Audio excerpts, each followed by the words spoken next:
എവിടെയെങ്കിലും വെച്ച് കണ്ടു കഴിഞ്ഞാൽ പോലീസിന് അപ്പൊ തന്നെ വേണ്ട. എക്സസ് കണ്ടാൽ എന്നെ ആദ്യം കൊണ്ടുപോകും. അതുകൊണ്ട് പേടിക്കണ്ട, ആരും വിളിച്ച് പറയേണ്ട ആവശ്യമില്ല. നിങ്ങൾ എറണാകുളത്തെ ട്രാഫിക്കിൽ പെട്ടിട്ടുണ്ടോ?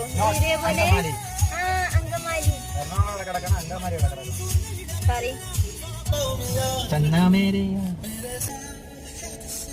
ഇതേപോലെ തന്നെയാണ്.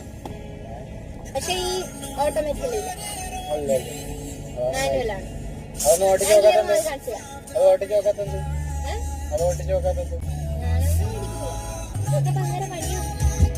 പരിപാടി എന്തെന്നാൽ രാവിലത്തെ ഇതും ഉച്ചക്കത്തേക്കും കൂടി കൂട്ടി ഞങ്ങളോ